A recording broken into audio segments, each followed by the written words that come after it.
Today I went to a ribbon cutting ceremony right here at 3711 Main Street. It's a beauty shop, but they opened up. Today they did a ribbon cutting for. You can go in and make your own lipstick. 3711 Main Street, right there in that little old strip mall next to the gas station, where the Scottish Rite Temple is, the Sonic Temple, and all those little buildings right next to. Actually, her business right next door to the Scottish Rite. It's kind of different for this area, but you can go in there later and make your own lipstick. Guys, if you want to make your wild, there's significant other some lipstick, you can go in there. So that was a good thing this morning. Just a couple of safety tips that we covered up on Halloween. Just be mindful if you don't want anybody knocking on your door, don't turn your porch light. My suggestion is if somebody comes to your door with a full mask on, face paint is better than mask to me. I would open my door, but when you do open your door, you're going to serve candy. Don't open your door wide so people can see what's in your house. Kind of step out, give the candy, put a treat for them, you can do mosey on. We got Christmas is going to be coming up. We say every year, you get these 96-inch TV. Don't put the box on the side of the road. Break it down, put it in the recycle bin. Don't let people know what you got in your house. Try to be, try to hide it as best you can. Other than that, I don't have much for that. You got any concerns about the area. You want to recycle that box, you can always, take a razor knife and cut it. Yeah, I say break it all the way down. You got kids, grandkids, have them come in and rip it apart. We're tearing something up without getting in trouble. So, but anyway, I'll let the phone come and give his side. How y'all doing? Hey, sorry, I lost my voice working the fair and yelling at kids all week. But so as far as the county, a big thing that we're seeing an increase of, and just wanted y'all to be kind of mindful of, and tell your family members, is elderly being scammed. We've been seeing an increase in that where we're having individuals pick up the phone and get told, hey, the bank's stealing your money, the cops are involved. Go to the bank, take all your money out, and take it to a Bitcoin machine, and put it under this account, right? Elderly people don't usually know what Bitcoin is or any of that type of stuff, so just be mindful of that. If you're receiving phone calls, text messages saying, hey, just purchase this, click on this link to go to the receipt or figure out what you purchased, stay away from those, right? And I always tell even my own grandma, if somebody calls you, you don't even know the number, if it's weird area code, don't even answer it. You got the doctor's number, people that will know you and will leave a voicemail if you recognize them, maybe call them back, right? But if you receive a call where cops are saying that we have a warrant for you and you need to pay them, $5,000 in iTunes gift cards or Amazon gift cards, don't believe it. It's not us. We don't need that, all right? It's just a common scam that is always used, and people fall for it every year. Especially this time of year where, people have that money that they're going to be spending on Christmas and they get scammed. So just be mindful of that. And another thing is to be vigilant, right? Just like Captain Zick said, we have Halloween coming up. We got the holiday kind of seasons upon us. And if you see something suspicious, right?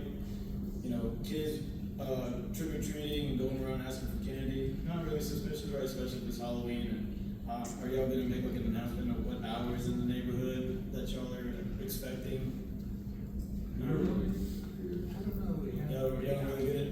All right, so in my neighborhood, we have like a little Facebook page that say, hey, expect trick-or-treaters from like this time to this time.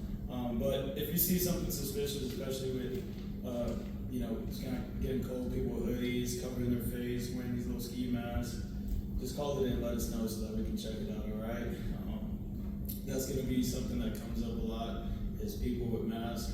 And we even have a law that doesn't allow people to cover up their face. As long as they're an adult, they shouldn't be covering up their face and walking around. So we like to make contact with those people, make sure they're not doing anything illegal. So just be mindful of that, stay alert. And then another thing that we had happen in Richland County, you had a suspect carjacked 3 people in a row. Please be mindful and vigilant. If you're getting inside of your car look around, right, make sure nobody's walking up on you, watching you, and if they are, right, make eye contact with them. What's going on, man? You need any help? Try to address them right. We had an individual carjack some people, and I mean, he had a gun, and he was, trying to get people's cars, and actually stole a car, turned around, got into an accident, actually killed one of the first victims that he tried to carjack. So, I was just sitting at the hospital because his ribs hurt, and now he feels like we should feel sorry for him, all that good stuff. So he's not at the jail. We transport him. Ibuprofen, whatever the doctor said. Stop taking up, a hospital bed for somebody. So just be vigilant, right? Don't let nobody walk up on you if you're trying to get into your car, and just stay safe. Okay? Do y'all have any questions for me? No? Anything in the neighborhood that's bothering you right now? All right. Well, let's keep it that way to end off the year. Okay? Thank y'all.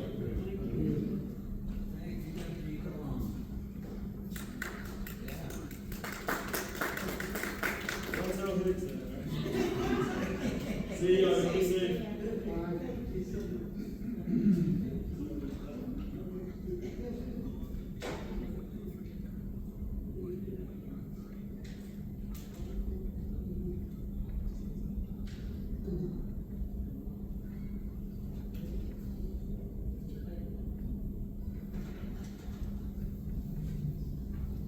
All right, so I just wrote Captain Hicks's cell phone number there on the board in case you need it. I think he slipped out of here faster than he usually does, so he must have lots of things to do today. We sent around the minutes a couple of days ago, well, this morning, I guess. So has anybody taken a look at those, and do you have any corrections or any changes to make? We discovered one error in the treasurer's report, which we've corrected. We said last time that we had a little over $7,000 in the bank, and we actually had a little over $8,000 in the bank. So that's the kind of error I like if I'm going to have an error.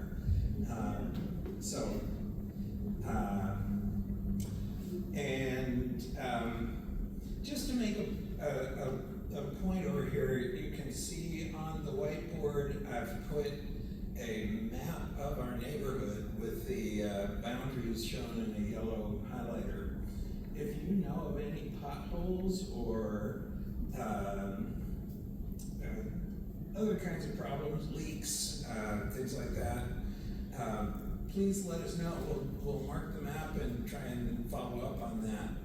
I did have a minor win this month, because I've been trying to get a wire that was dangling from a pole in front of the middle school fixed for ages, and I finally got the traffic engineering department, I don't know why, to come out, and they put it up so it's no longer kind of a hazard. So thanks to Robert Anderson on that. Okay, so no changes to the minutes except for the one that we discovered. Okay, so as I said, Tina and Aditi are both going to be here at some point during the evening, and when they arrive, we'll just sort of drop whatever we're doing and let them speak for a little while, and then because they have multiple things going on this evening, as you can imagine. Anything about any Hyatt Park events coming up? Anything you want to? We have what we call our sensory night. That's this Thursday. It's like food, fun, games. It's mainly for people, also children with certain little disabilities. And we're gonna have like the sight, hearing, touching, tasting, and feeling. Did I say all of them? Anyway, the five senses. Areas where they can kind of engage in little activities that we have in the, we're gonna have it in the small rooms, not the big gym, because we don't want them to be so overwhelmed. So that's gonna be this Thursday. That's from 6:30 to 8 o'clock. And what else? What else? Oh, well, of course, our Halloween night is on Halloween, and we're still accepting candy. We need candy and more candy and more candy from anybody and everybody. No open candy. We just want the ones that are closed. But you can bring it by the gym anytime you feel, anytime before Halloween. That would be nice. Anytime the spirit moves you. Yeah, anytime the spirit moves. Whoa, ooh. Yeah. And if you know if anybody who wants to volunteer, like face painting or anything special, whatever, want to dress up as a somebody sitting in the corner, I don't know. Just let us know. You know. Yeah. There are a couple of flyers about the Halloween thing over on the table. Our Halloween you talking Yes. about? Okay. Yeah. So Jamaica gave me a couple of copies the other day, so I brought them with me. Okay. She also mentioned that they could use a little bit of financial support from the neighborhood association. I wanted to bring that up this evening. I don't know how much, what would be, useful, but in my mind, I had something like $50 in mind to donate to the cause. Anybody have feelings about that? What would it be for? What would it be for? Whatever, supplies or things that they might need. More candy, Halloween decorations, whatever kinds of things they might need for the event.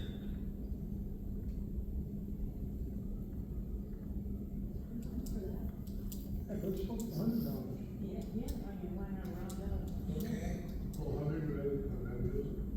Is it a whole thing? Yeah, it's a neighborhood event.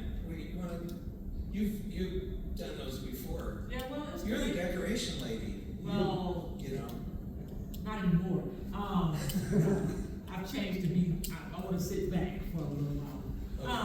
But anyway, so you won't see my decorations. You're gonna see some decorations. It won't be mine.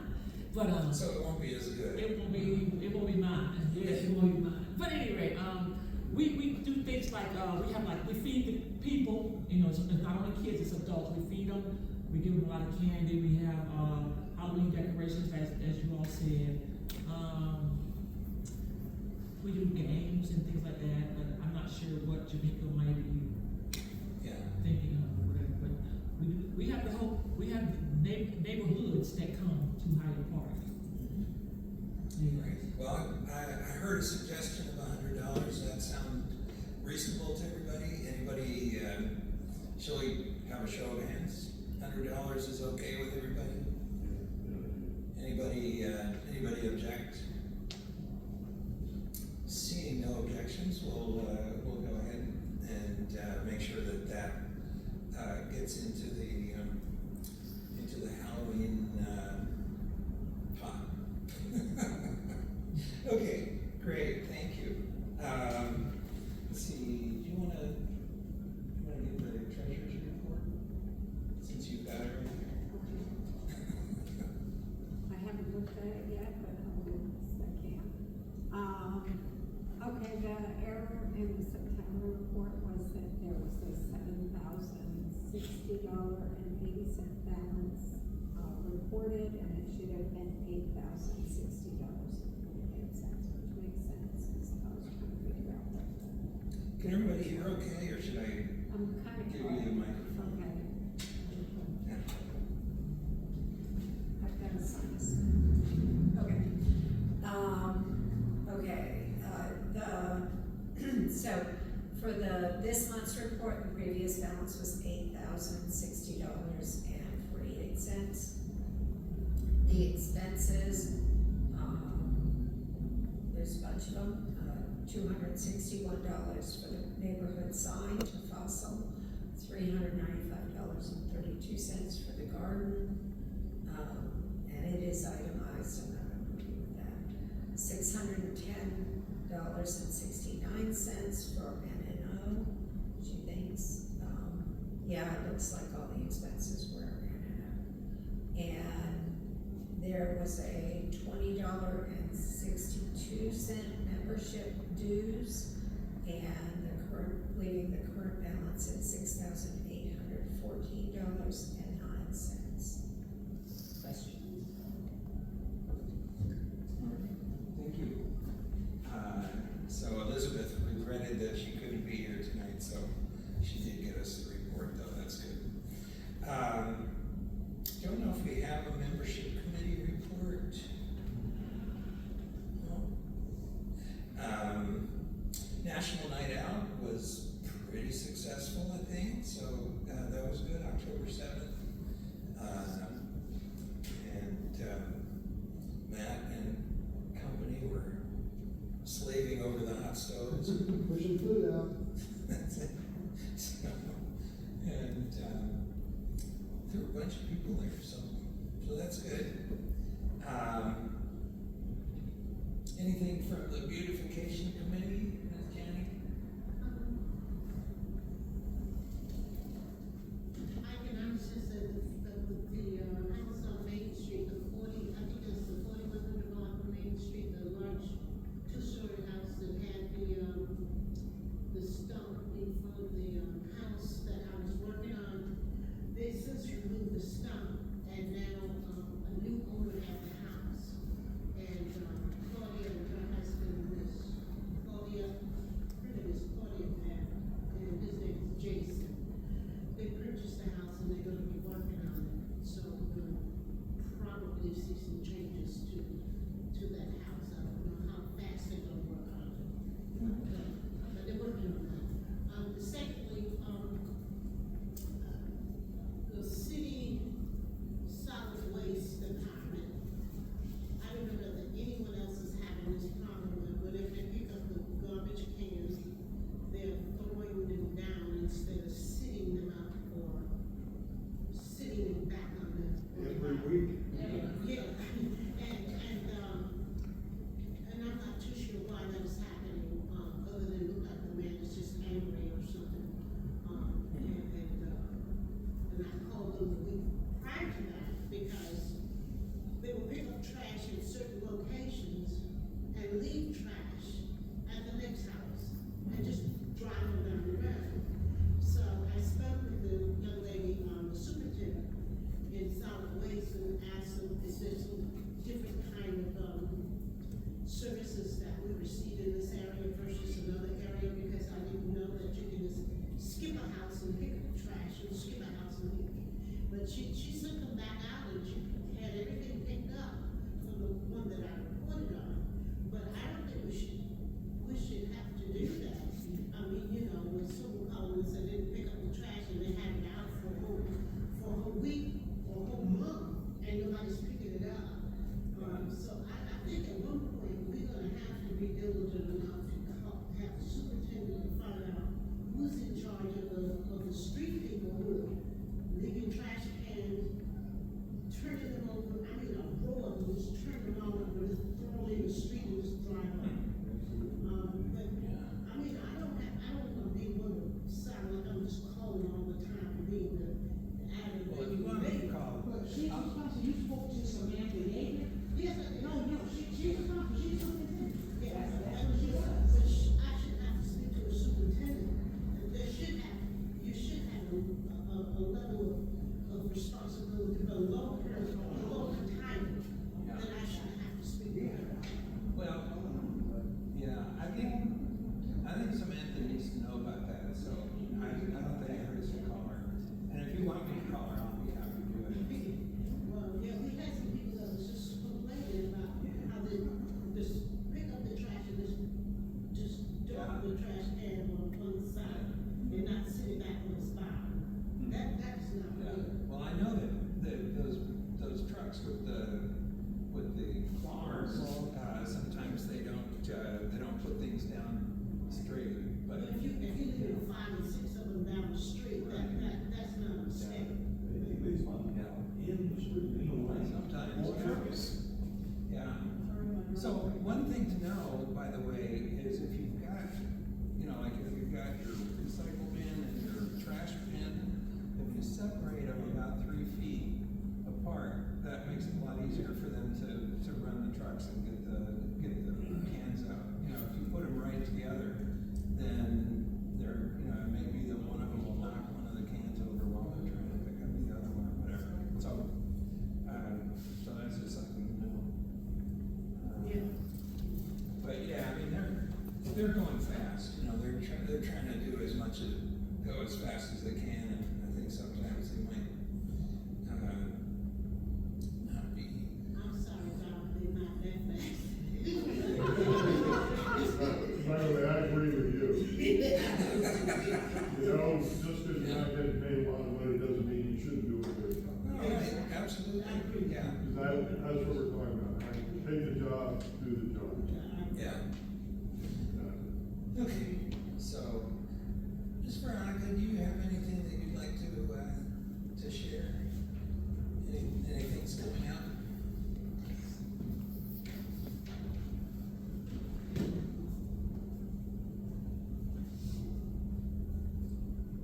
How's everyone doing tonight? Excellent, thanks for asking. I left this, there's some more on the, paper. Saturday is the Mayor's Walk Against Domestic Violence. So it will be Saturday at Page Ellington Park at 9 a.m. So from 9 a.m. to 12, we will have our walk and stand with sister care and the survivors of domestic violence. If you can, please come in and support us. And you all have this information already there on the table in regards to the survey that they are very adamant about the survey. I can truly tell you this because for 6 months, they have to get this data and present it back to the city manager, the mayor, and council as to what do we in the city of Columbia want for housing. And so the only way they'll be able to build out is to know what is your priority? Is there a certain neighborhood that you're looking at? Is there a certain price range that you're looking at? Is it the green space that needs the most to you? What do you want for your home? So please participate. If you have not, please take the survey. Next month is the grand reopening of Finley Park. 2-day free festival. Is going to be 10 a.m. on Saturday, November the 15th, and the Jam Room Festival starts at noon and goes to 10, and then they'll be back on Sunday, starting at noon and ending at 8. Several people, if you did not see the article in the state newspaper last week, have questions as to what would we do to make sure that it looks that way after the weekend, after the grand opening. We're gonna be dedicated 5 park rangers at the park at all times. Dedicated 3 Columbia police officers at the park, as well as a 5-member crew of Parks and Recreation maintenance staff. So the trash will be picked up, so the trash cans won't be overflowing, the bathrooms will stay nice and clean. And the park is fully fenced with 30 LED cameras with lights. We do have park hours, and after hours, it will be maintained by private security. So there's never gonna be a time that someone is not at the park. But it will have open hours, and it will be maintained.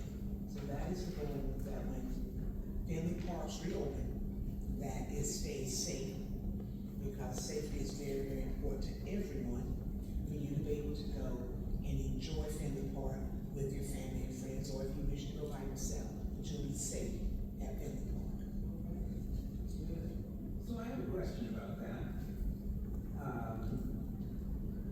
Have they increased the Parks and Recreation budget to cover those increased costs? Because we know that there's only about $1 million in the city budget to cover all the parks in terms of maintenance. And I'm just wondering if the increased security and maintenance at Finley Park is going to come out of the resources that are available to other parks. What has happened is a lot of the money has come down from grants as well as all of it is not gonna be on Parks and Recreation. Some of it falls under Public Safety, which would be the Columbia Police Department. But it is not gonna impact the budget that has already been allocated for the other parks. The other parks won't take the hit from what Finley Park is gonna have.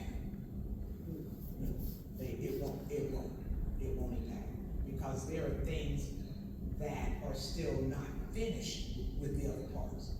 And so those things have to be finished because the money has been allocated for them. So to be excellent stewards, we have to have a checks and balance, so at the end of the year, we cannot say we did not get to finish this at Part A because we took it and gave it over here to Finley Park. That in itself is not something that we will be able to do. Sometimes the budget is not exactly transparent. That I That's why haven't. you would ask a question like that. Oh, and, Is that why you would ask that question? well, there you go, Bob, but yes, ask the question, because no, what has been allocated for the other parts, it has to be finished, those projects have to be finished. Did you say 3 police officers? Yes. Or this is 3 security officers? Three City of Columbia police officers will be daytime, private security overnight. Private security overnight? Yes. City police full-time? Yes, during the day. Yes, ma'am, during the day, the daytime hours, with the park rangers. 5 park rangers, and 5 Parks and Recreation maintenance crew, to keep it clean.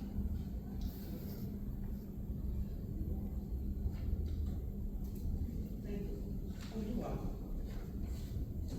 And lastly, our report to the community. This QR code will let you see a little bit more detail as to what the various departments are doing, what were their goals, were they accomplished, as well as the money aspect for it as well for the parks. There's a lot that's gonna be going on next month, and on the same day as the reopening of Finley Park, Columbia Links Day is gonna be doing their health resource. And what they're gonna be doing this year is helping people understand Medicare and Medicaid. 1 p.m. at the Eau Claire High School auditorium. There will be Blue Cross and Blue Shield, Healthy Blue, also helping people who need some type of home repair. They have grants that's available.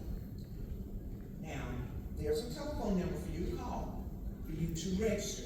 This is a free event, but you would need to call to register, because what they're also going to be doing is providing lunch, and they want to make sure they have the correct head count. So it's going to be very important, if you don't call to register, that you email them and let them know that you will be attending. But this is a great health fair information in regards to Medicare and Medicaid.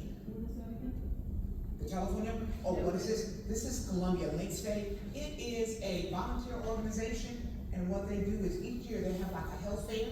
And the past several years they've had it at Gloucester Street Community Center on Farrell Road. But this year they decided to partner at Eau Claire Auditorium. So we're gonna have it at the high school auditorium.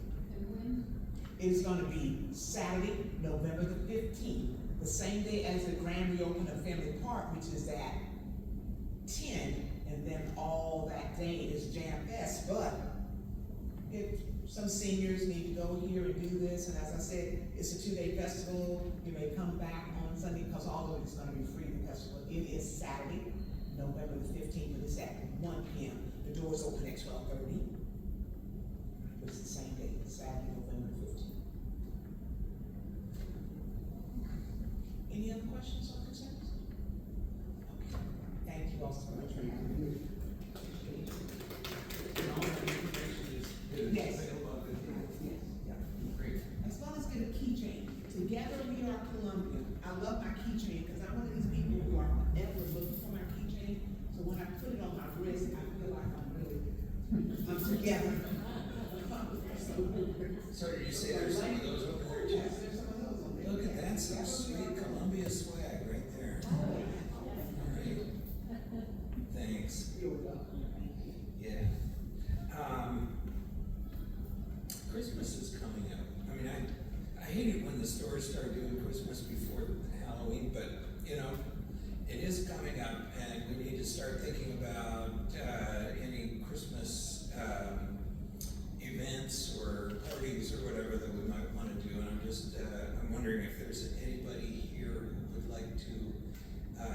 with organizing that. Ms. Pat often has a lot to do with it, and she's not here tonight, so I haven't talked to her about it yet, but, just wondering if there are other folks who would like to do that kind of thing. I would disagree. You wanna help but not organize? Okay, yeah. Well, mostly it's presents, right? Presents for kids that are given out over here. Yeah, I don't know about that. I guess I was thinking more in terms of a Christmas event for the neighborhood. But, yeah, I don't know. Yeah, yeah.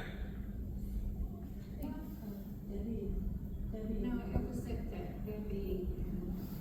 Oh, at Del Broward, yeah, that's right. The year before, yeah, because I think Mimi was still president at that point. That was really nice. Yeah. The event we went to, Keenan House last year, was that for Claire? That was us. Was that us? Yeah, I thought that was. Was that last year or the year before? Last year. Not last year. Okay.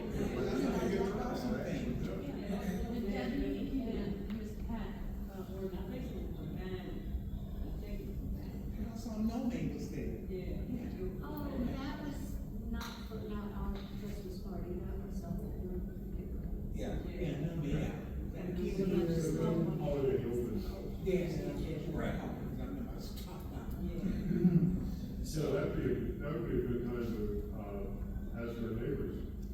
yeah. And, maybe we're gonna have a holiday gathering We need to check with our friends in Seminary Ridge and Windermere Springs and so forth and so on. So, yeah, we'll do that. Yes. I just wanted to mention that, in November, people will not be getting their SNAP and food stamp benefits. And I am wondering if they will in December either, if the government is Yeah. shut down, and Trump has already said that he specifically didn't want this addressed for November. But I was wondering if, well, I don't have a strategy or a plan or anything, but in terms of mutual aid, if we should not be looking at some things like this in anticipation of some hard economic times. You know, that's a really good point. And, you know, I don't know how we can address all of it, but we certainly, you know, we've got the community fridge over in the Moss Center and some other things. I wonder if we can maybe help to bulk that up a little bit, at least to help to the extent that we can. Because they won't have Thanksgiving. Yeah. That's a really good point. I think Christie Jordan would pitch runs the community bridge. They've done a Thanksgiving drive before that we had participated in it.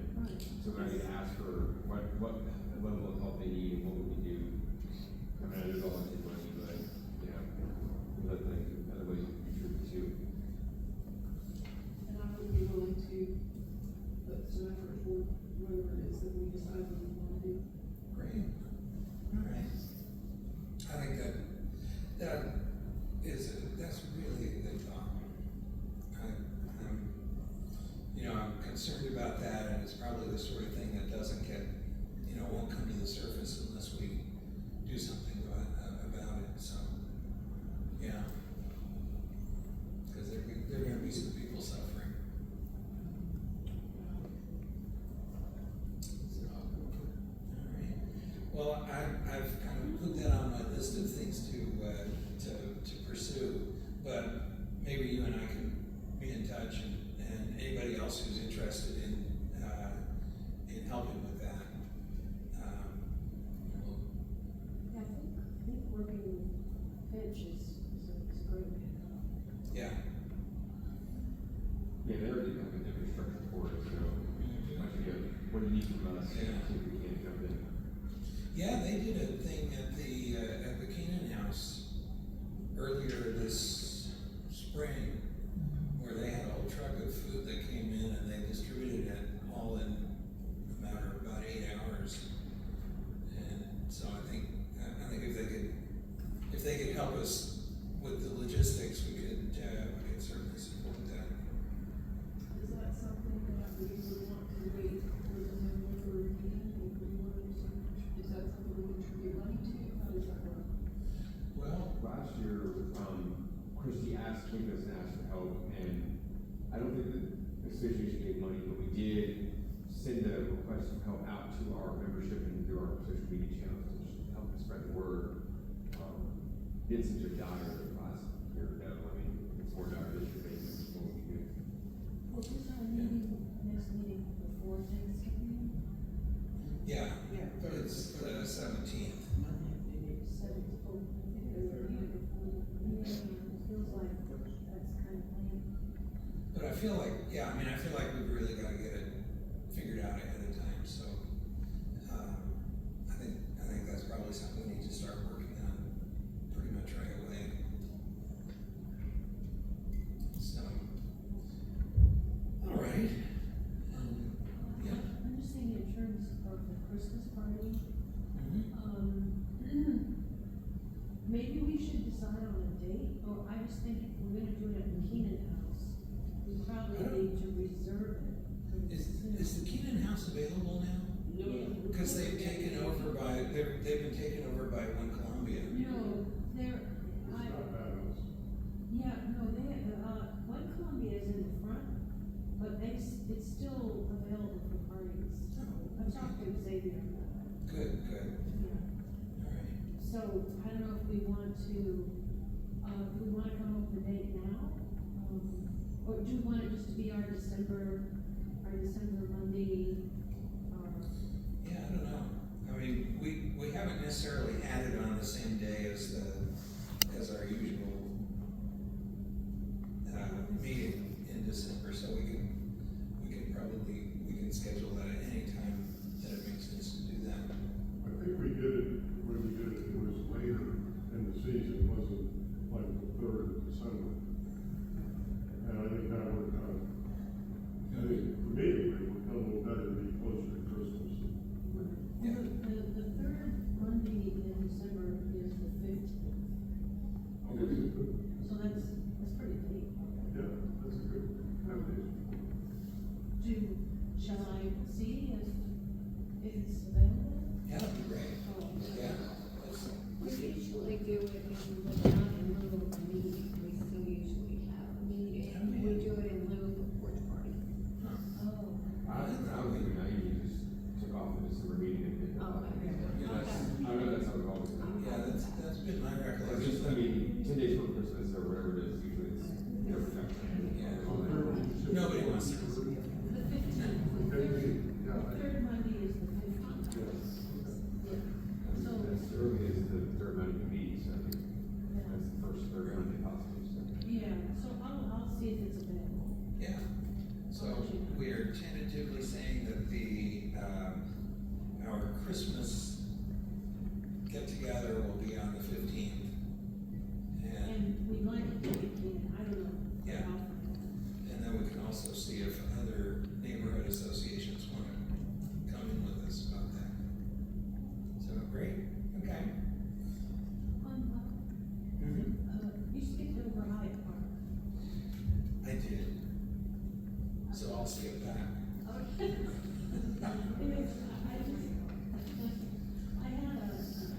I just wanted to report something. Shall I come up? Sure. It's not today,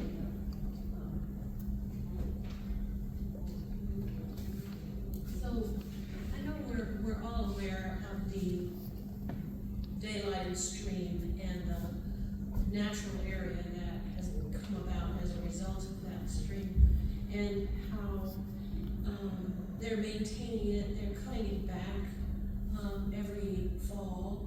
And I ran into a man named Warren Hankinson. He is a stormwater environmentalist with the city, and he's been very involved in maintaining that area. So he said he would be willing to come and talk with us about it and how they maintain it and what its value is and so forth. So I'm in touch with him, and I think sometime in the new year, he'll be available. So I just wanted to mention What is it, I'm sorry? you know how they daylighted the stream? You know, remember it used to just be a series of manhole covers, and they took the culvert out and turned it into a stream, and now there's that pond, which is actually more like a cattail marsh now. But, and then the stream goes all the way down the hill. Here? Mhm. Okay. Yeah, I'm talking about Hyatt Park. Okay. So it's, isn't something that everybody celebrates, I just say, I mean, but, I think he can help us understand its value and also how the city is maintaining it. So, I'll keep you posted on that. Yeah. I think it'd be great to have a presentation from them, so that we can get questions answered and really understand how that works. But, one of the things is that the daylighting of that spring-fed creek is really, it's among other things, it's a storm runoff improvement, because when you're just sluicing that away underground in pipes, you're actually creating more stormwater problems than if it's open and it's part of a kind of the marshy area is actually filtering the water, cleaning the water as it goes. So it's a really good thing from an environmental standpoint. You might notice down on Summerlee, at the low point on Summerlee, there's a series of weirs now that when we get a heavy rain, those pools fill up and actually slow the water down so that it doesn't flood the creek so badly as it used to. And that's the same idea, that we're using sort of the way that nature would do it to help to keep the neighborhood from experiencing floodwaters like we did in 2015. Yeah, you're right, and,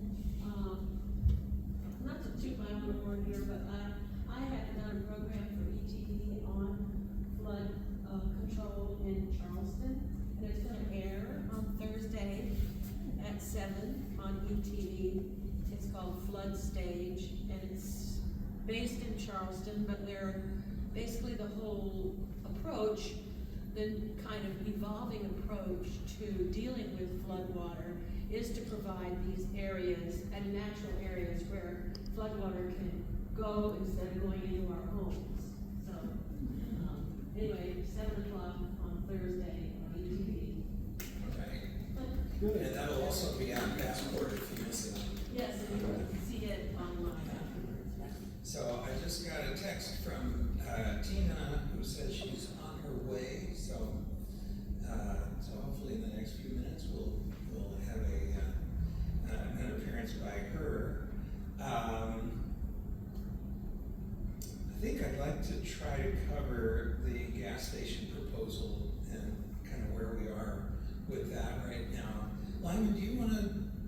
Can you give us a quick update or a quick summary of where we are? Sure. Thanks.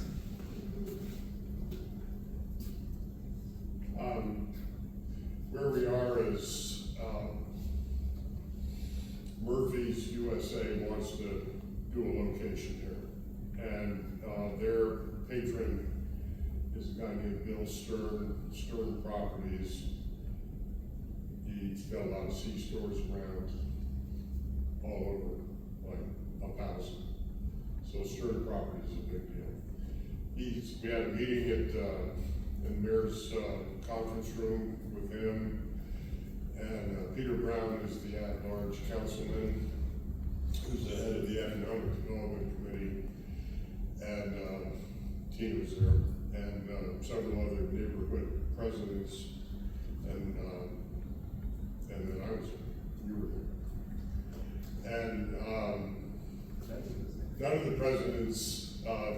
of the neighborhood association, of the neighboring associations, thought it was a pretty good, a particularly good idea to have a fuel station there. What the underlying ordinance and the overlay suggest is community action, community activity area, not action, activity areas, things where we can go and buy something, we could go to a restaurant, we could do something. We could have community together, not just stop by, fill up the tank, and head west, head east, north, and south.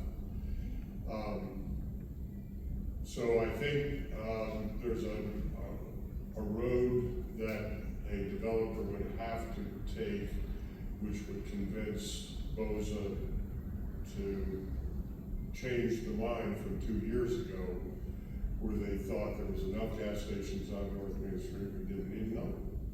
Sort of simple as that. And it was suggested in the meeting, well, those two will go away because this is bigger and better. Well, not necessarily. Councilman Brown calls it economic development, and they've had the biggest economic development year in the city's history, $216 million of recognized economic development. So we throw another 2 or 3 million, I guess, for a gas station on that and make it a damn year. I think what your neighbor leaderships are saying is we just want something better. We've waited a long time, we'll wait a little longer. Some other people who say we've waited long enough, we ought to take what we can get. So there are two sides of the story that I think amongst us neighbors. So it comes down to what do we want? Are we willing to wait? It was suggested, I was talking to John Gregory, who's the listing agent across the street at Skibo Newman's old gas station. And he'd been interested in wondering what's going to happen. And so that was the conversation that John Gregory had with me. It was, well, we don't want a gas station. And, you know, basically repeated this, it's nothing good for him. And she's not speaking for her, but as he said, she wants a use that's compatible with the neighborhood. She's from here, around here. Turns out her father was the youngest licensed Esso dealer and also the oldest Esso dealer ever, from 18 to 87. He was an Esso dealer. So that's sort of our guys keep on. Yeah. Those people that want to try to put a gas station in it, they live in this area? No. See, that's the problem. They don't live in the They come and go. Yeah. Well, that's the argument to say we'll wait, you know, whether, somebody suggested, that a hardware store would go back on part of the block. I'm like, hardware store, because I can go way north, way east, get something, but we used to have a hardware store right there. Yeah, just take a little bit. Right, down that harbor. Yeah. Just be right there. And they make money. Right. Well, I have the name of the Ace Hardware, owner, who's got the one in Park Lane and the one on Beltline. And Mr. Greger gave me his phone number and said, why don't you call him up and see if you'd be interested? I'll be glad to sell the property. You know? What's the next step? The next step is they're gonna, this is what I think the next step is they're just gonna put it up. You're gonna put it on the agenda and run the flag up again and say it's 2 years and that you guys made a mistake and you really gotta let us do this. This will be economic development. And so we'll have to show up again, tell people how we feel, and I think the same argument that we've already got plenty, don't need any more. I don't think that argument changed. What they call some traffic stops. You know, I said to some other people, I said, that's never stopped any development. That's a busy intersection. Like I said, I don't think it's ever stopped. As soon as you say the traffic thing, you say, oh, well, you know, we'll get a study, but let's approve it now. I don't know if there'd be any appetite or enough funding amongst neighbors, but, the idea comes to mind of us joining forces and purchasing the property ourselves and building something that we want to have there. The highest and best use is a regional, fueling station. And, so the asking price of $2.8 million for that 3 acres can only be justified by that. The owners owned it about 4 or 5 years, and he did not pay that for it. He paid something less than that, like a factor of 5. So if it hadn't gone up by 500%, it only went up by 100%, okay, that's good enough. You know, he's got plenty of money. He's the money man on the corner. And any deal he does,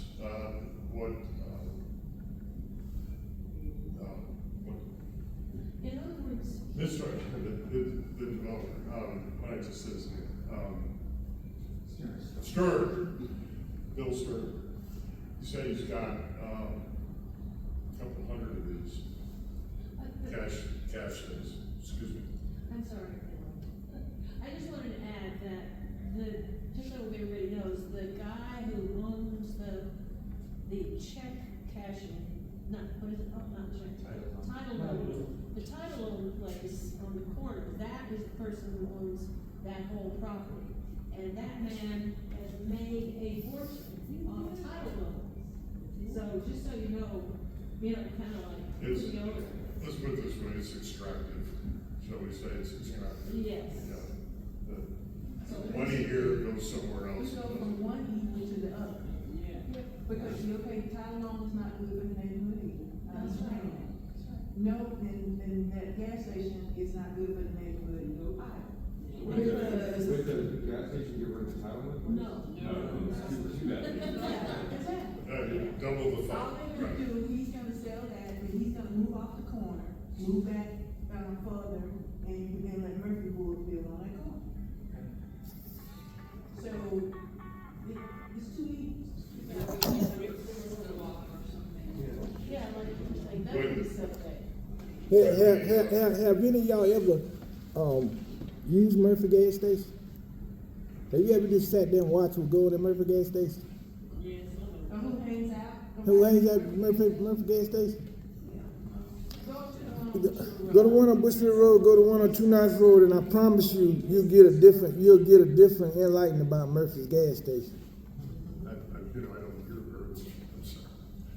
He's saying the crowd that hangs out at Murphy's gas station, they've got people just loiter around at the Bushville Road one. Yeah, just to finish it up, I think it's a documented problem. Calls for service is called, and I think there are people who have that well documented. That would be one of the really good arguments. I don't think traffic's an argument, but that's, in my mind, that's an argument. You got an elderly park across the street. Where's that go this week? Well, I think there's already encampments along the creek there under the trestle. Yeah, but back around the corner behind the moving company and all that. We already got service hours at the post office here for loitering from the package store. Right. And cleaning inside the post office and that's already impacting neighborhood services. That's right. Well, Well, more to come. I would just say the next step is that somebody's gonna make an application to BOZO, to the Board of Zoning Appeals. And that's what's coming next, and that's what we have to be prepared for. well, it's just like they did with Circle K, they snuck it in and sent the Circle K people here to present something, and nobody in the neighborhood knew it was happening. Well, fortunately, we had 3 different people who actually found out about it and testified against it, and that's why they turned it down. So. And they never put up a zoning sign or anything, they were trying to do Circle K. That's right. Well, the scary thing about it is this board, the Board of Zoning Adjustment, is a legally entitled group, and what their decision is can be appealed to, I think, circuit court. but nobody in the city does anything about it. It's not, council doesn't do anything about it. They're not approving it.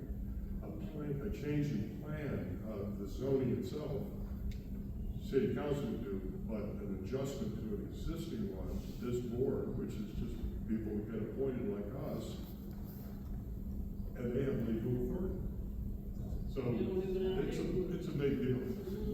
So as Lyman says, to be continued. To be continued. Yeah.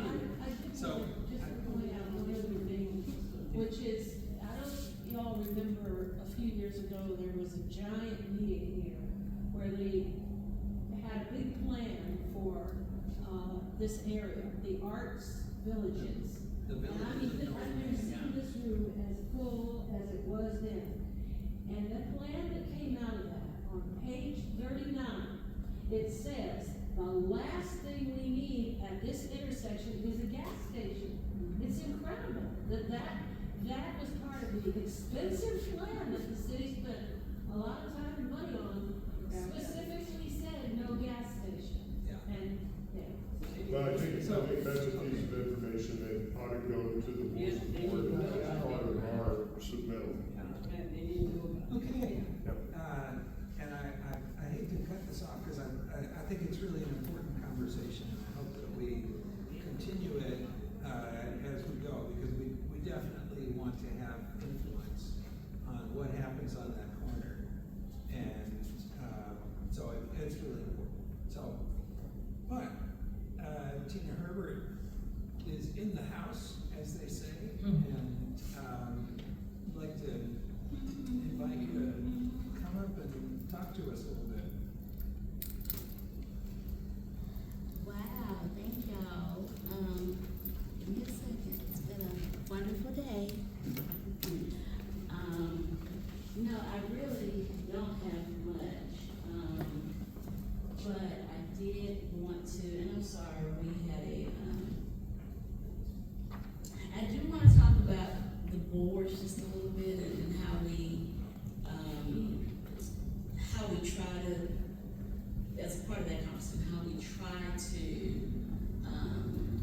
help the neighborhoods. Like, the only thing that we have are these processes that make them have the public hearings before they can actually do work. I mean, that is, without those, and in 2022, there was a big push to get rid of all of the overlays, to make it easier for developers to come in. And so I am grateful for the ones that we do have, because this is the process that is intended to give you a voice, and you get to go to the hearings. Without that, or if the developers have their way, then they wouldn't need to have the public hearing. They could just, staff and say, okay. So those are our protections. I kind of wanted to know that.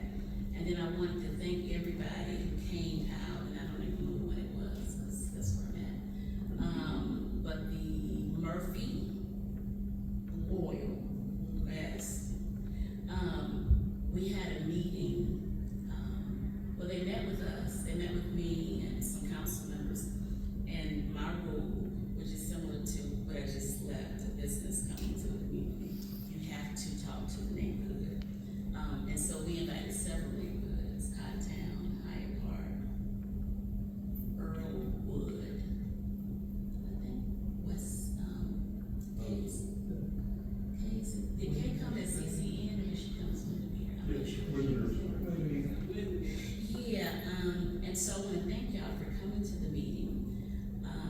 And the way that the process should work, I'm sure y'all covered this, but they need to get the convenience store exception first, which is something you all can handle on. It doesn't, the way that it works, it shouldn't even get to city council. I don't think y'all want it to get to city council, because there are some folks who are in agreement with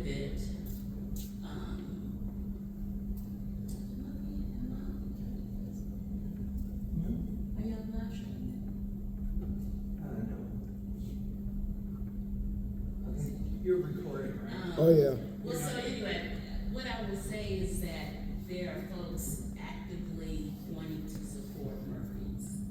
I don't think we have that same thing, with who the convenience store license or permit goes for.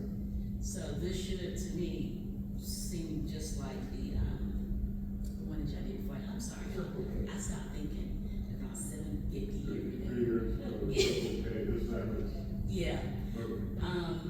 And so, and Lyman is right, we have certain things that come to us, but we delegate, some decisions to these different committees, or groups, and they're what we call quasi-judicial, because there are several things that go to them and we can't overrule. Sometimes it's good, sometimes it's bad, but it's kind of like the process that we have. But I wanted to say that from my personal standpoint, I was disappointed in the presentation that was made. Well, I don't think it was a presentation, but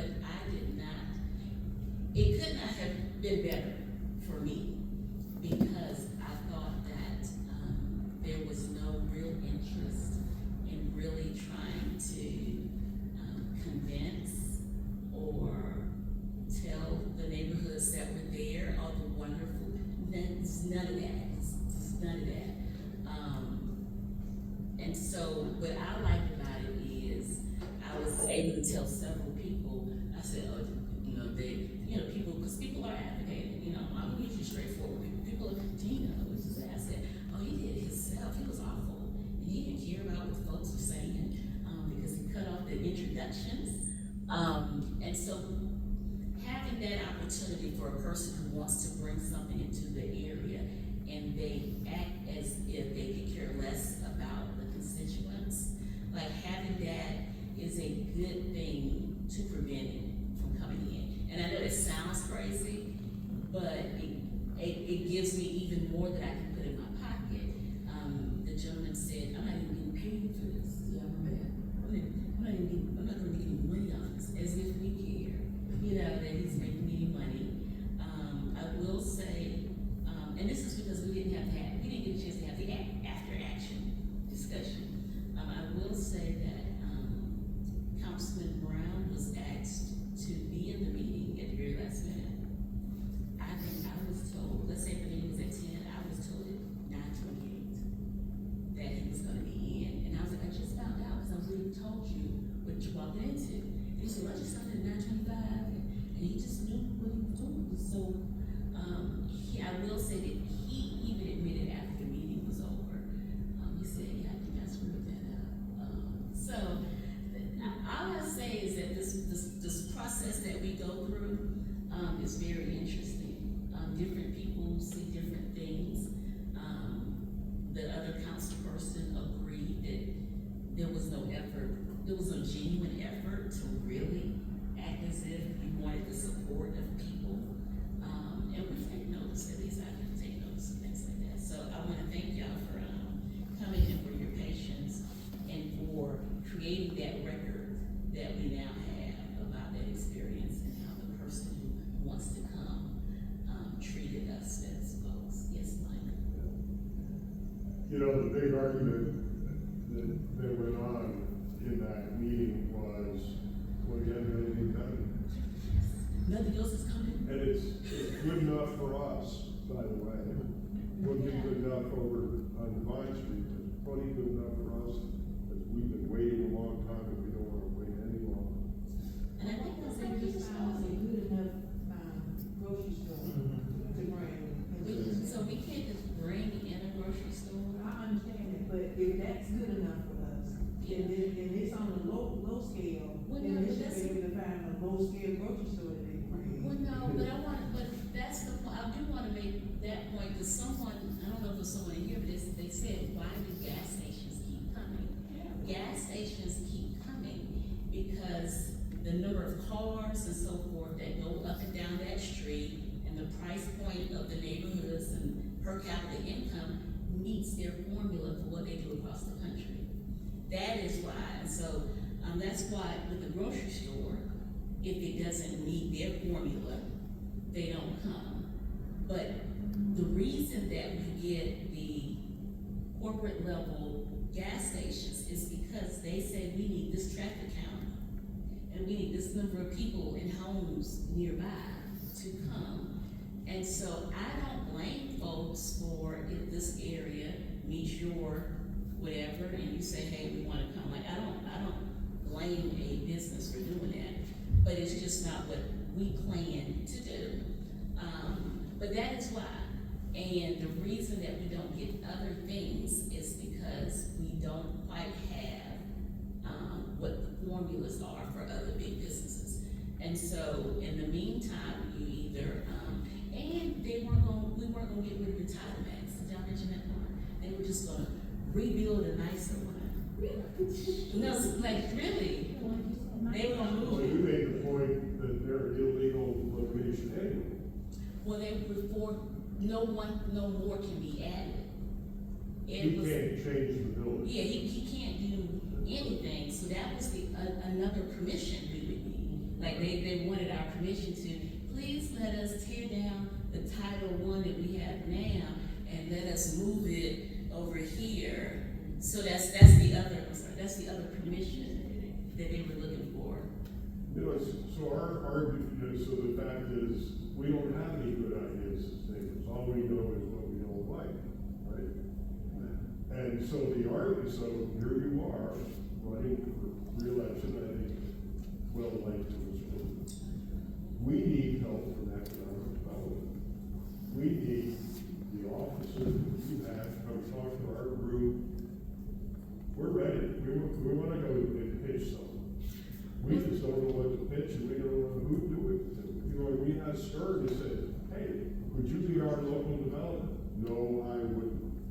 Well, you live here in this town, and you have all these C-stores, and you wouldn't help us because we don't want a C-store, we like to have something else. He said no. Well, I wanna get Miss, no, behind you, Aura, Mona, I don't know, Ramona. But it's really Ramona, right?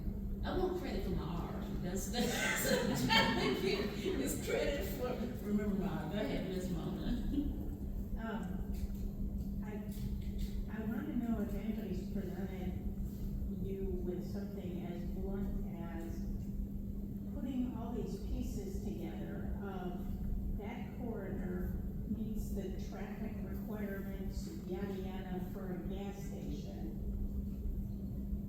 Lyman made reference earlier to the fact that, but we already have a bunch of gas stations, and their comment was something to the effect of, well, this is better, it's cleaner, it's newer, it's bigger. Has anyone put together the piece of, okay, so we're going through all of this to allow the title people to get their cake and eat it too, of a nicer title one place to take further advantage of our neighborhood? Put in a gas station and then run the other ones down until they go out of business, and now we have multiple vacant gas stations that we now have to look to redevelop. That have gas tanks in the ground that become environmental problems and everything else, because there's a slow slide into out of business, and those are just going to become crime havens and problems and everything else, and eyesores. Well, so this is what, and again, we didn't get to have our after action, but I'm sure I had this conversation with somebody in the room, and I don't know who it was. I thought that for that particular piece of property, first of all, you really do have to go piece by piece by piece or target 2 or 3 things, because these things take forever. But did I talk to someone in here about a group coming together and meeting quarterly? But also making the trip to Charleston to talk to the owners. Because as an attorney, I'm not gonna take what some other person tells me that someone else wants to do, because the understanding was that they could care less what's there. And if you leave it to them, it'll sit like it is forever. I think developers going and having that conversation is totally different from citizens. but I don't know the folks. But I think that if we're looking at potential and possibility for that location, we probably need to start with the owners, because we don't control property, and, you know, give them a proposition of, I need to know what you can do, cannot do, but I don't like, I'll just be honest, to me, I felt like I was at a disadvantage because they knew what the owner wanted or didn't want. So they say, and I Well, he couldn't didn't say. he really had a very successful meeting. He said the first time the guy told him to hit the road. Yeah. And then his son called 3 weeks later and said, yeah, we'll sell it, but, you know, only if we do this. Yeah, I He think didn't it's really have a very positive message to start, didn't have a very positive message. nothing about his message was positive, including not even wanting to let y'all finish your introductions. I think somebody else has to do with this process.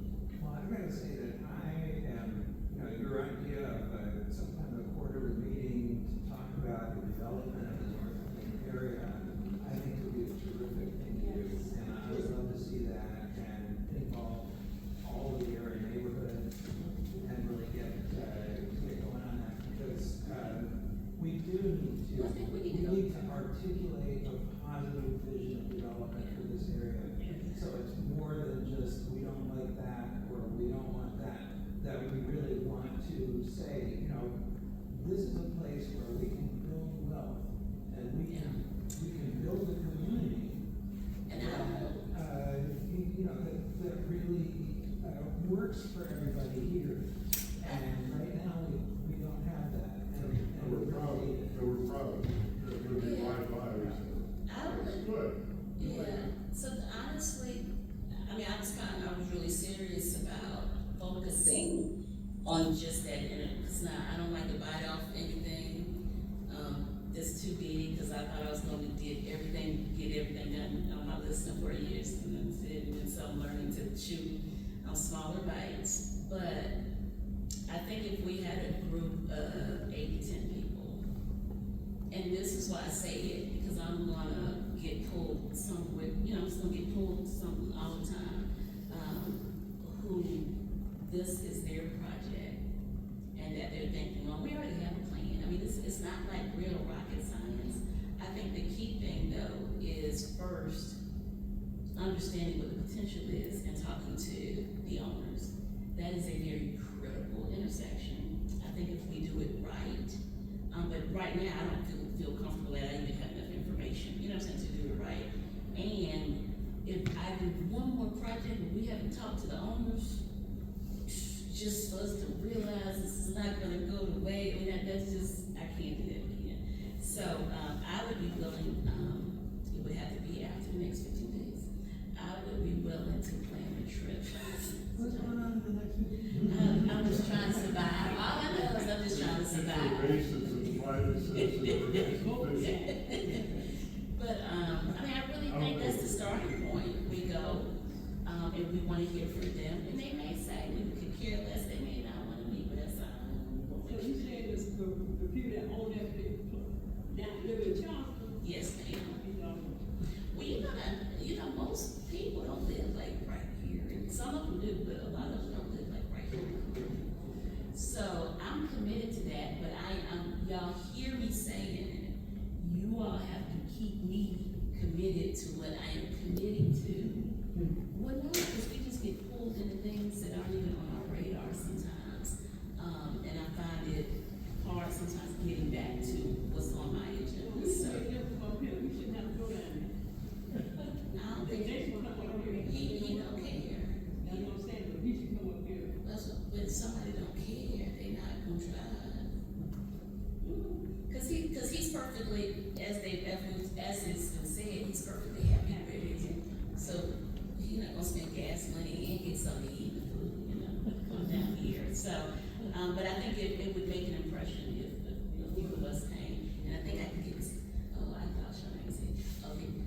I think we can get the city, less. That y'all may not want to go up there. So, I mean, I'm committed to that, but I am telling you all to make sure I stay on track with it, because things get, and I do recommend not the whole North Columbia. I do recommend finding some key spots, And since we know this is the spot that seems to be hot and heavy, I think we want to be on an equal playing field, and we can get economic development involved too.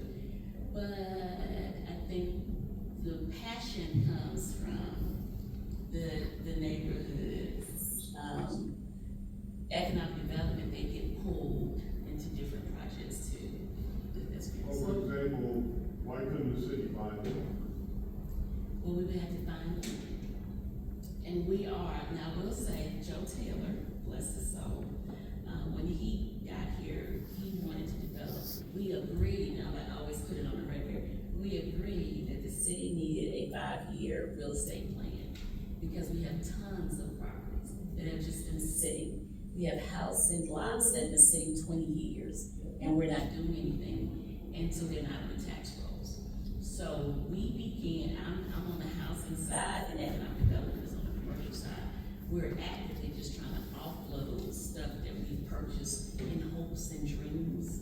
I mean, just to be honest, of other things happening. If we can do that, then it frees up some money for us to be able to purchase, but we're really trying to offload. We have a lot of those. We just sold that building, that $4 million purchase for $2 million. We flip that $2 million right down here. We need a little bit more than that, because I'm sure somebody already. I just want to say, we're about 20 minutes over time, as things are. And I would just like to invite you, if you have a quick pitch that you'd like to make for votes or whatever, then you're welcome to do that. I'm awful. I don't have, so I tried to start working on one about a month ago, because I never came up with one in 2021. But I will say, I've been representing District 1 for the last 4 years, and I think that we've gotten some things done.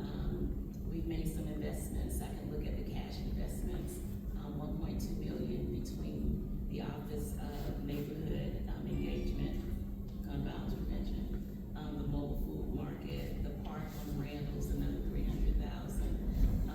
We redid the borderlines, Cottontown and Willow Run. So for me, it's all about seeing where the investment is and getting the right investment to our district. We have started, but we got so much more to do. And so if given the opportunity, I will tell y'all, so we had a debate tonight at WIS. I did not attend. I sent them a statement and said I previously committed to attending 2 neighborhood meetings. And one of them the earlier one was on the agenda tomorrow. And I said, so neighborhoods are the priority. If you give me a second chance, neighborhoods will continue to be my priority. And I think that's my pitch. I just came up with. That's my pitch I just came up with. But no, this has been a joy, and a lot of other things. But I appreciate but I appreciate the support and would love to have your support. Yes, ma'am. Since you were in an area did you ever have an idea what we might have on that corner too? You know how many areas I got? I mean, no, really. Because I don't control, I don't really put into a lot of that. That's not how my brain works. My brain works, just look at 9 and 8, we spent $400,000 on a plan. We need to implement it. And I don't know if y'all remember, I did the first regional update to the plan. Someone was like, we need to do a new plan.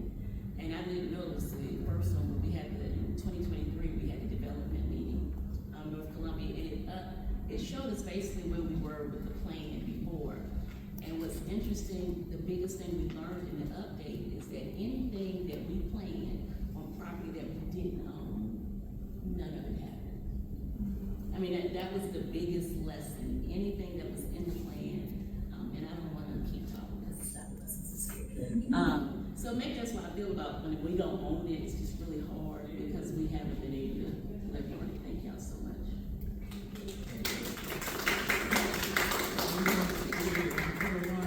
So, I mean, if people want to talk to you? Yes, I can be, yes. Great. So, Dr. Buses. Yes, and I will keep it very quick, because many of you I know very well, and it's great to be with you all. I had 2 other neighborhood meetings as well, and the debate tonight, but I did want to just kind of reiterate what you saw today and how much, our district counterparts, I serve at large, so my district is the whole city, how much they really care about getting the neighborhood input and feedback to ensure that we're growing in a way that makes the most sense. And I've been very fortunate to develop strong relationships with all of my counterparts on council to ensure that your voices are continuing to be heard. And so while we have done a lot of exciting things these last 4 years, and you all know I have a public health background, so from our parks being approved to, as Councilwoman Herbert mentioned, her initiative around the mobile food market, to our bike lanes, to working with Bob in his capacity with CPAC and moving towards more sustainable buildings for the city, to some of the affordable housing and economic development initiatives. I think that we are at a very exciting time in Columbia, and you have a set of council members that truly care. And so I ask you all to choose me for another 4 years as I seek re-election, as someone who truly cares about moving our city forward. And I hope that you'll make a plan to vote. Early voting has already started, and November 4th is a big day. And I am your neighbor just right up the street at Norwood, so if you ever need anything, you know where to call. Thank you all. All right, well, thank you both for coming. I know that you've probably been having very long days lately, and I just appreciate your putting us on that agenda that I'm sure is very demanding right now. So I think there's some things that we're paying attention to. We're still hearing problems about problem animals that I think we need to keep on. So we're gonna keep that going. We're gonna get an update on that at my committee meeting next week. Okay. Services, so. I was thinking I'd try and get to that. Maybe. So, okay. And let's see, we did pollinator garden maintenance last week, so it's looking pretty good. Should get over there before the weeds grow again. I do think that it's time for us to do a litter pickup at some point. I put that out and didn't get any responses yet, but I do think that the neighborhood really needs a cleanup, and so I'm hoping we'll organize that sometime in the next month or so before it gets too cold. And also doing something about the Keenan Terrace sign, which doesn't, it's looking kind of ratty now, and we just need to get out there and clean it up. Now that the sidewalk project is getting close to finishing, one of the things that I'm thinking we might want to do is to see if we can relocate that sign a little bit closer to the sidewalks and so that if there is some growth happening, some brush or whatever happening behind it, at least it's not going to be looking like nobody's taking care of it. So more on that later. So anything for the good of the order before we wrap this up tonight? Yes, sir. No more has been said about the seminary property. I have not heard anything, and I've talked to the president of Seminary Ridge, and they don't know anything new at this point. Yeah. On the school's website, they said that somebody on that committee is part of the overall committee. What's going to happen? I thought we might have had some insight to it. Maybe not. I haven't heard anything. So, but yeah, hopefully by next time we'll have a little more definitive information there. We had a great porch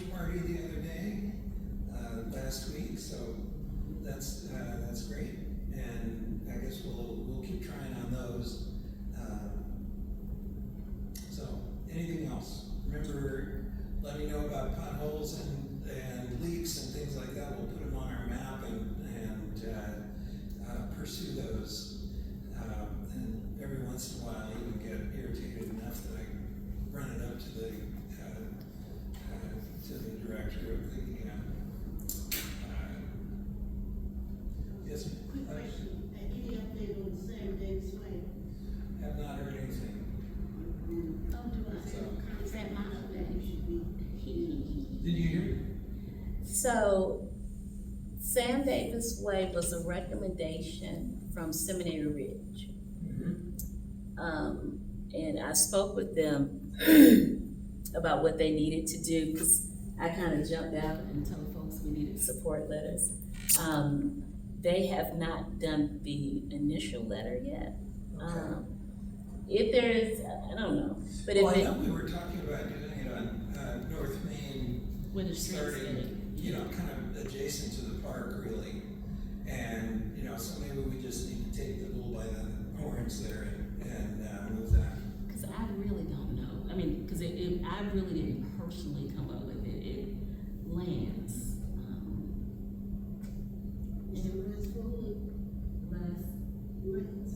I can't think of his name. Yeah, Lance is his Lance. first. Yeah, I think that's who it is. It was his idea, and I haven't quite figured out what the delay is, because I do have other neighborhoods saying, when do you need our letter? But we don't need it yet because we haven't gotten the official application. But I think nothing stops y'all from just maybe they need a little help, or someone else can do the letter. Well, I mean, technically it's in our neighborhood, so maybe we just need to. I don't think anybody's gonna complain. Yeah, okay. Great. All right, so that's the latest we've heard about that. Can I ask a question about the potholes? Some of the roads are maintained by the city and some of them are maintained by DOT. Do you have to call the city every time to find that out, or is there something online that you can? Well, actually, So we have a mobile app now where you can submit the pothole and there will be a staff member assigned to it. And they will let you know that it's been forwarded to SCDOT if it's a DOT road or if it's something that we can do. Is that? My Cola SCM. Well, I actually did that this weekend. Good. She did, she just wrote me back and said, SC. here's the phone number to DOT. They didn't DOT. Yeah. I did call them. I'm told that this The is city became the state. that is to say, Matt. That is the secret code. If you see on every corner, Oh, the codes are there's on the streets. The black. there's a black street sign Yeah. that has some codes on it that you ignore because you don't know what they mean. Like me, right?